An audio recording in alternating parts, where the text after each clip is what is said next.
The Cheltenham Festival is one of the world's great sporting events, held every March over 4 days, and it brings together the best of the horses, trainers and jockeys from the national hunt scene. I'm Shane Anderson, and joining me to preview this year's Cheltenham Festival is Betting Expert's racing editor Stephen Harris. Stephen, well, we're 2 months out now from the big meeting. What do we know from the season so far? Well, I think it's going to be very hard to oppose the Irish trainers, particularly Willie Mullins and Gordon Elliott. They've got stronger teams than ever. They completely dominated the Cheltenham Festival in 2020, and they look sure to do so again. Only really Nicki Henderson and Paul Nicholls pose any challenge to them in all the top races. And the early signs are as well, with regards to all the handicaps at the festival, that the Irish horses are likely to have plenty in hand again, although obviously none of the weights have yet been published, but they've already had a few successful raiders come over to win some big handicaps in the UK already this season. You referenced Nicki Henderson. He's certainly been a big talking point over the past few weeks, and mainly around his champion Altior. Nicki's a trainer who loves to target the Cheltenham Festival. Do you feel that too many trainers are just focusing on the big 4 days rather than some of the other meetings? Has there been too much of a shift? I think that's absolutely right. Horses are basically not running. I mean, Paul Nicholls is the exception to this with a horse like Froden, who he runs every 2 weeks on a Saturday in the top races. But generally speaking, there seems to be a trend, certainly with horses like Altior, Epatante, that they're just having 2-3 runs a season now. And the whole of it is geared towards the 4 days in March, which isn't particularly good for punters who want to see horses run. I mean, in the old days, those of us who are knocking on a bit remember horses like Desert Orchid, who used to run every fortnight, 6, 7, 8 times a season, and run at Cheltenham, then run afterwards, maybe go over to Ireland, competing over there. It was a much more competitive sport as a whole. I mean, in some ways, the jump season has become a bit of a victim of all the power being concentrated in Willie Mullins, Gordon Elliott, Nicki Henderson, Paul Nicholls, because they've got so much power to decide when they run their horses that they just don't bother running them against each other, which is understandable from their point of view, but no good for punters. Well, as a form analyst and as a punter, is it now becoming harder trying to work out the form for the Cheltenham Festival because of that approach many trainers take? Well, I think that, and also, Shane, what it's done is anti-post betting has died a death somewhat at Cheltenham. Bookmakers are very reluctant to play. The prices are extremely compressed because they know that the knowledge rests in a very small number of hands. Right up to the week before Cheltenham, a lot of these races, you don't know which horse is going to run where. I mean, that's another issue. There's so much choice now with races that overlap, particularly with the mares races, for example, that they're all entered in the mares races and they can pick their punches 2 or 3 days before. It's become something of a sort of game for the top yards to keep it concealed, which again is not good for punters at all. What do you look for when you do the form for an event like the Cheltenham Festival? There's so many different types of races over the 4 days. How do you work out the form? Well, my basic assumption these days tends to be the Irish form, whether it's in graded races or novices or handicaps, is a lot better than the UK form. Generally speaking, it's much more competitive over there, particularly the handicaps, the number of runners in the races. With graded racing, perhaps that's not quite so true. In Ireland, the fields are very small, and there's a lot more graded races in Ireland. It tends to be tiny fields where there's odds-on favourites. It's perhaps not as competitive. But generally speaking, actually, when you get to Cheltenham on the day, you realise that there isn't a great deal of point in having bets 3 or 4 months in advance because it is so competitive. You're better off knowing what the going is going to be on the day, what's running where, and picking your punches then. And as we've sort of discussed before in the past on Betting Expert, there's so much value around when the week comes around at Cheltenham. All the bookmakers want to take money. It's incredibly competitive. There's loads of offers. If you've got the accounts, the extra places are fantastic. The money back if you finish second, free bets galore. If you are a recreational punter, these 4 days are probably the best of the whole year. But, the best value you're going to get as a punter for national hunting. We saw Paul Nicholls have a very strong end of 2020, and of course the Irish legend Willie Mullins had a phenomenal run over the Christmas and New Year period. Do you feel that they're the two trainers that are red hot in form going into the festival this year? And also, are there some jockeys that you are really focusing on? Yeah, I mean, with regard to trains, obviously the top yards, their horses tend to be priced accordingly. So if it is trained by Willie Mullins or Paul Nicholls, there's going to be a big following. There's not going to be many secrets. Generally speaking, one thing punters can do is look for the second and third strings from the top yards because they tend to get ignored. Certainly in days gone by when Ruby Walsh was riding for Nicholls, anything that he didn't ride tended to get completely ignored. And the one he was booked to ride was hammered in the market, and there was a value lay elsewhere because they're all trot.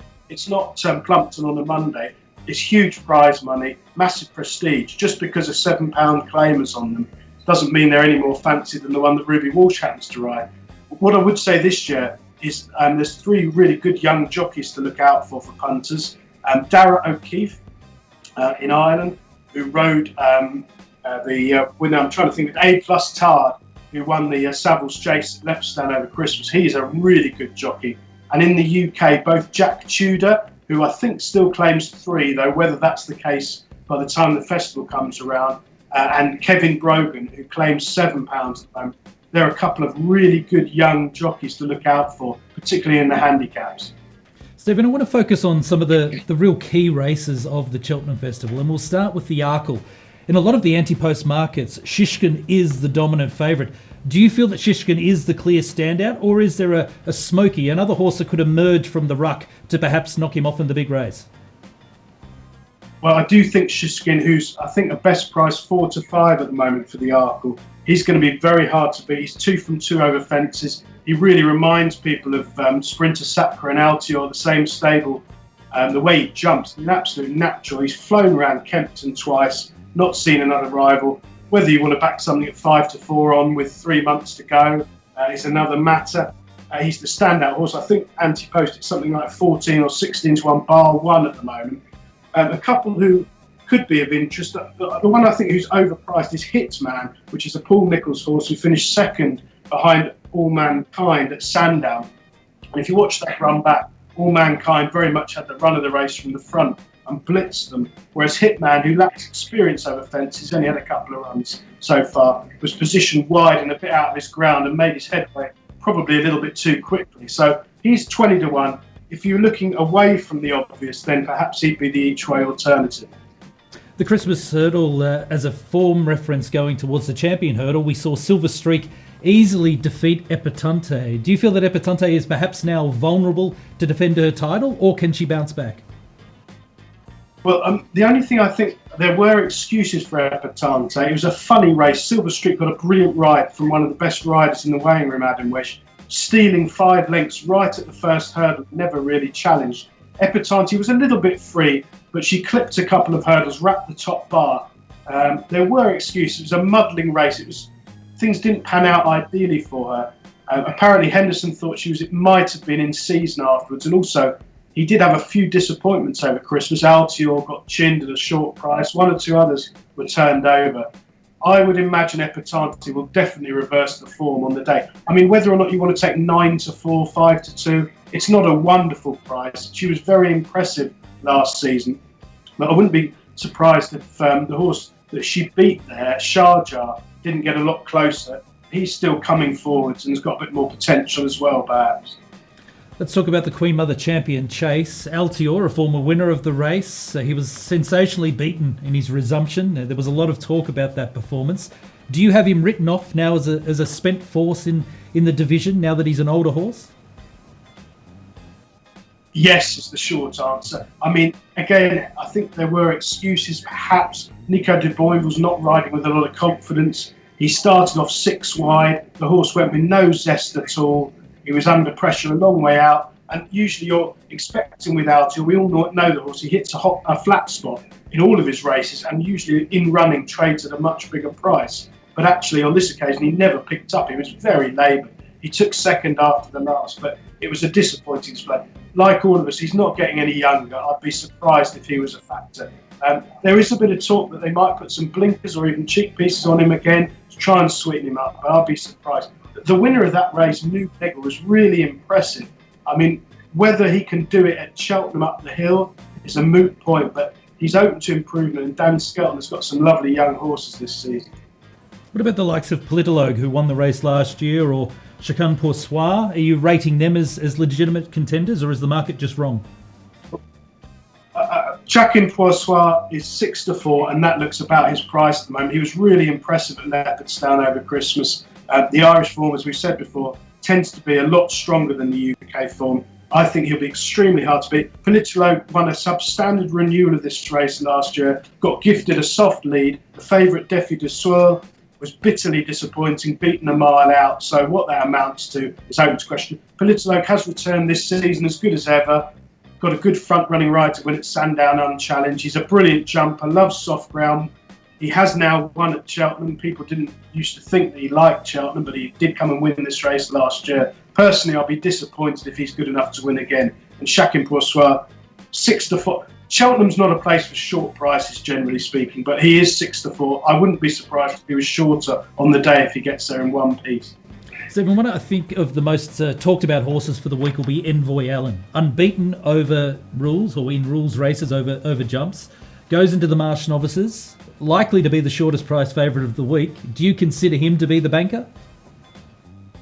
Well, I mean, he's impossible to crap, isn't he? He's won 4 bumpers, including the Champion bumper, 4 times over hurdle, including the Ballymore, and he's now 2 from 2 over fences. I mean, he has started at 2-11 and 14-1 on in his 2 runs so far, so he hasn't beaten a lot in Ireland, but he's jumped superbly. He's got loads of scope.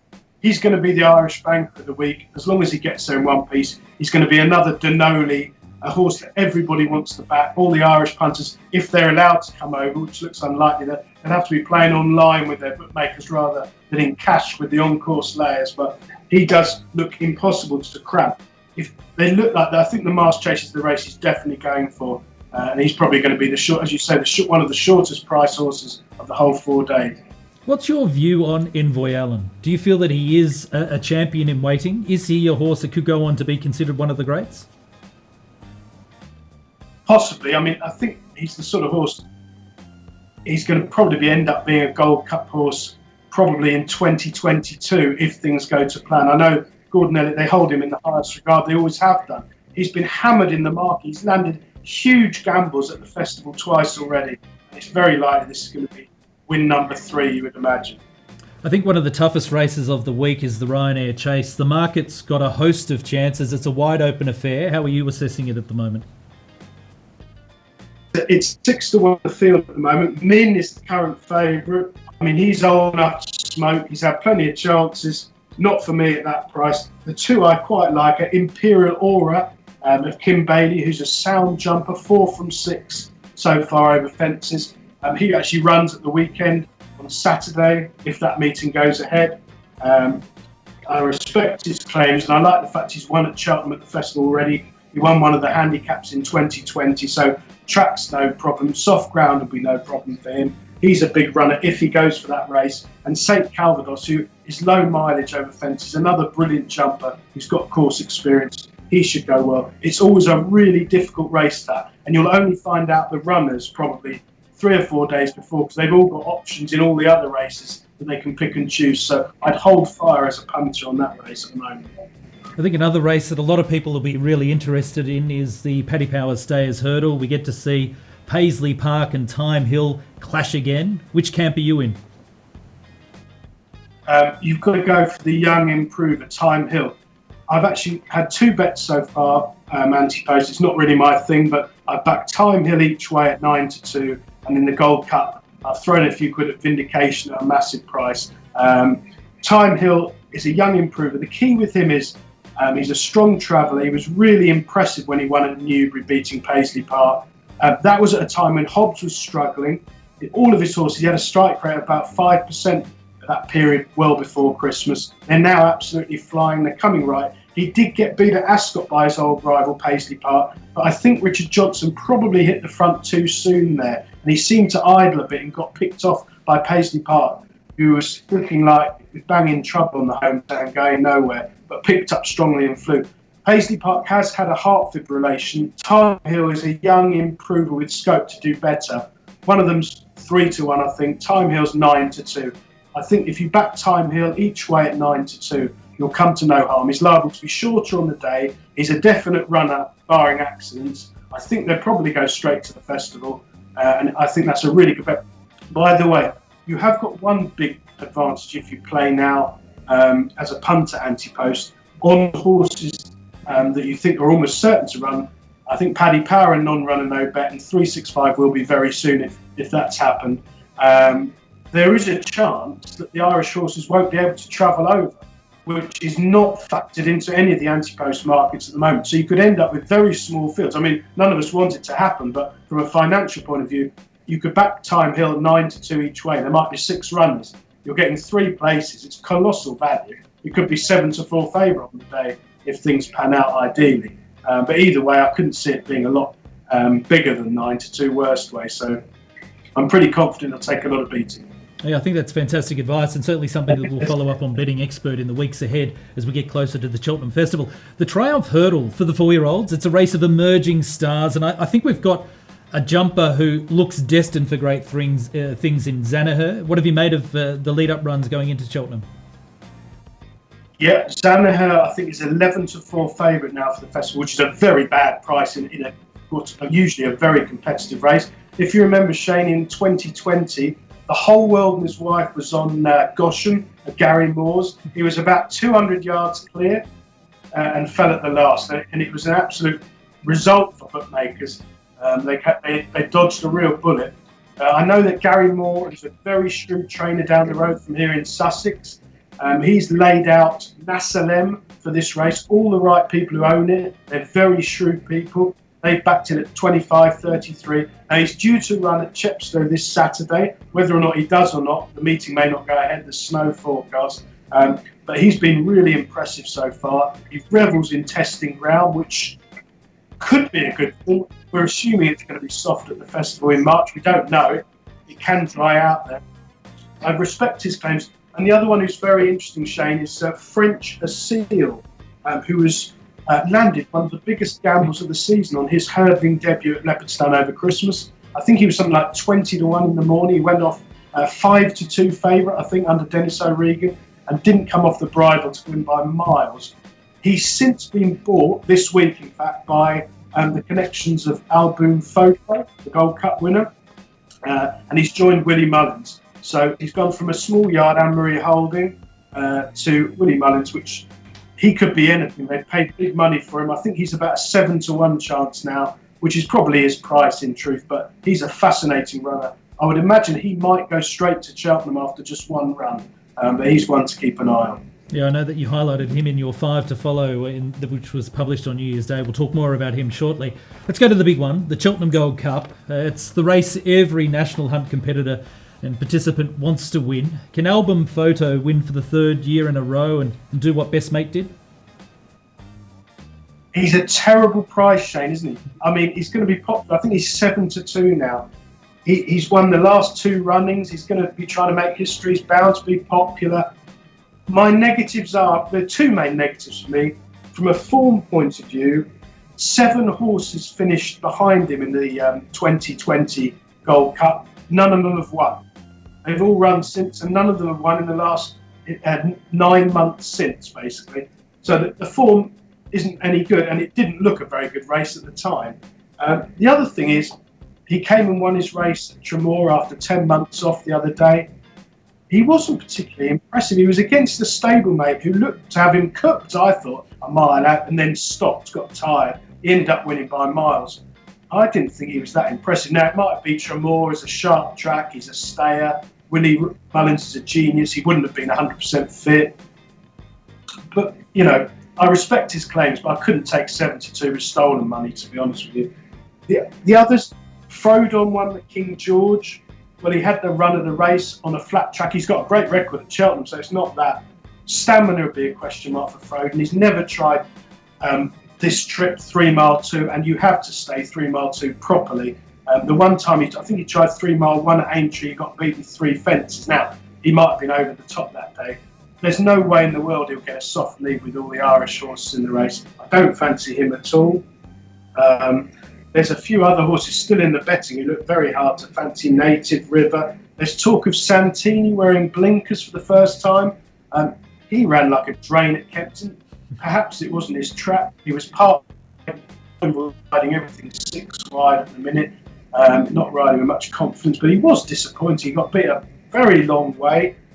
Surname and Clan des Obeaux both ran like drains behind Frodon. They've got loads to prove. So there's more negative. When you're a punter, there's a lot more negatives than positives, generally speaking. But the one I like is A+ Tard, who won the Savills Chase at Leopardstown over Christmas, finishing strongly. That was a really proper race. They went a right gallop from the tape. He's still young. He's won at Cheltenham before, which I really like. He's trained by a genius in de Bromhead. He's liable to get ridden by O'Keefe again, who's a good jockey going places. 12-1. I think he's a fair price at the moment if you want to have a bet. Yeah, I think you touch on a very good point, because we have seen upset results in the traditional lead-up races, whether it be Frodon on the King George, certainly with A+ Tard. I think he was around 11-1 when he won the Savills, and it just could be one of those years where we see another long price winner. I totally agree. The thing with the Gold Cup is people talk about Albo Photo like they're champions. They're winning by 20 lengths and they're a different club. There's half lengths and necks between all of these horses. I mean, to be honest, all of the Irish horses run against each other in 5-runner Grade 1s every weekend. And every weekend they seem to turn over a 7-4 on chance, gets beat, and there's an excuse. They meet again 2 weeks later, and one of the other ones. They are all much of a muchness. There is no standout contender. I think you are better off looking for a different form line, and perhaps A+ Tard does provide it. Touching on Frodon, that was an amazing win and an amazing price after he'd won in the King George. I mean, he's run 38 times over fences, Frodon, and won 16 of them. Brian, he's bound to be riding him again. He's got a terrific Cheltenham record. I just don't think he'll stay, but he's sure to be popular, and Nichols is bound to want to take them all on again. I want to ask you about this fabulous video you put together for us on New Year's Day this year. It was your 5 to follow for the rest of the National Hunt season. Let's talk about some of those horses. Nude Negra, who looked very impressive winning last time out. What do you like about this horse? Well, I think the thing with Nude Negra is Dan Skelton got him from Spain, and Dan has got some brilliant young chases, All Mankind, Sham Blue, Protectorat, and Nude Negra didn't come off the bridle to beat Altior over Christmas. That was on soft ground, but it was Kempton soft ground. I mean, I've watched all these races back just before we did this video, and there must be a chance that he's probably a flat track horse. He might be more of an Aintree horse than a Cheltenham horse going forwards. And of course, he's going to bump into Chacun François in the Champion Chase. If the ground was good in March, which is probably unlikely, he would be a massive runner. He's got loads of speed. Before Kempton, Dan Skelton thought he needs good ground, and he didn't. He was 40-1 as they were lining up at the post on Betfair before the Kempton race. He did get crashed into about 25 on the exchange just before, but he could be named the winner a long way out. If you didn't know Altior, you'd have thought Nude Negra was the 4-7 favourite in the race, not a 20-1 chance. He's got loads of potential. He's only had a handful of runs over fences. He could improve again, but having watched the races back, I'm thinking more Aintree in the spring rather than Cheltenham up the hill. I think he might be a flat track horse, Nude Negra. He's got plenty of speed. You gave us a good push earlier for French Seal, a big price prospect now with Willie Mullins. He does look a very, very exciting horse. Yeah, he could be anything. He's one of these horses who's going to come over with a big reputation after that incredibly impressive win. It was a good time he clocked as well at Leopardstown, and he had the race won at halfway. It was an extraordinary race. What it amounts to and what it means is anyone's guess, but there must be a chance he could improve for a switch to Willie Mullins from that small yard, and he's entitled to maximum respect. Obviously, soft ground is no bother to him. He was a useful horse, promising horse on the flat in France. So if it's wet testing, that'll suit him at the festival. Appreciate it. It's another one that you've highlighted, and I certainly have been taken by this exciting jumper. Yeah, I mean, I think he's favourite now for the Supreme Novice, 3-1 or 11-4 generally for that race. And he is the standout form candidate at this moment. He won a 2.5 mile bumper in his early days, which shows that stamina will be no issue. I think that's a real plus in the Supreme Novice. It's a brutal race. They go a proper gallop. You need to stay 2 miles and further to win it. And he was really impressive at Leopardstown. He's a straightforward rider. He's a sound jumper. He stays well.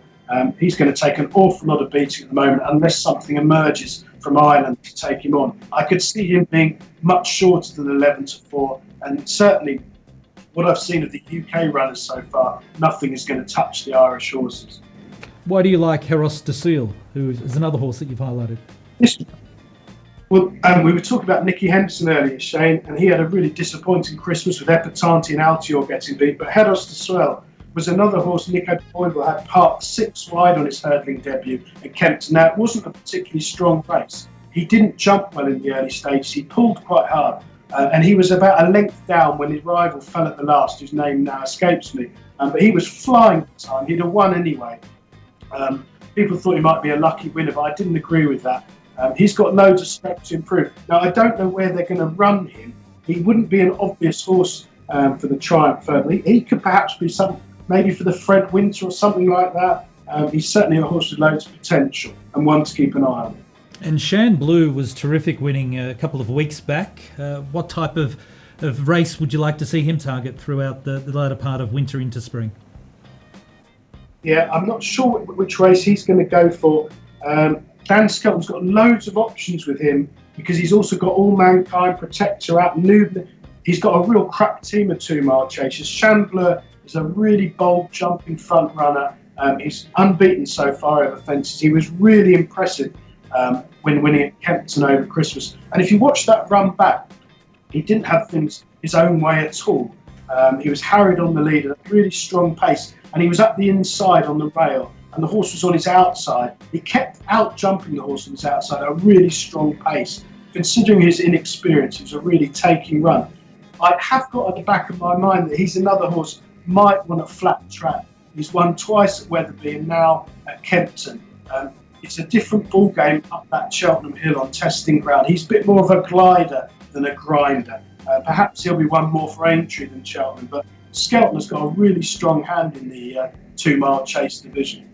Now, I've put you under pressure there and you've given us some great insights for the Cheltenham Festival, or I may as well just go a little bit further. Have you got a horse or two that you're targeting for the Grand National at Aintree about a month after the Cheltenham Festival?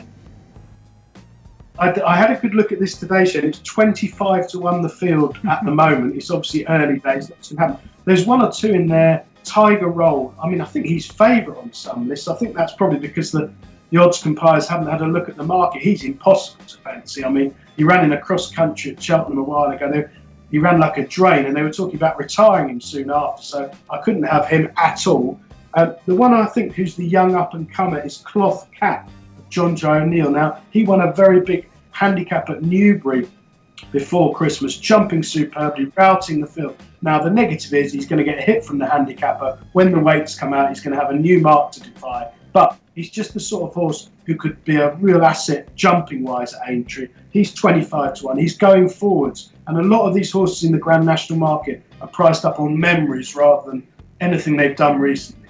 And of course, Stephen, you give us plenty of tips throughout the week for our Betting Expert fans with your daily naps and value bet of meetings that you choose through the UK. How have you found the challenge through the winter months so far? Yeah, we've not had our best months. I think overall our percentage of the naps profit is about 8%, but that's over 10 years, I think now, or 9 years we've been doing it. Things have been a bit sticky over the last few weeks. 1 or 2 of them have been disappointing, and we've had a few abandoned meetings, and the weather forecast actually for the next couple of weeks doesn't look too wonderful, but hopefully regular followers will be in plenty of profit, and we'll kick on again for the rest of January, February, leading up to the festival. Great to get your thoughts today. Thanks, Stephen. Thanks, Shane. Chat soon. There's Stephen Harris, the Betting Expert racing editor, and it's tremendous to get his thoughts on the Cheltenham Festival, the biggest 4 days of national hunt racing there is. We'll have a lot more coming your way on Betting Expert as we build up to the great event. We'll see you again soon.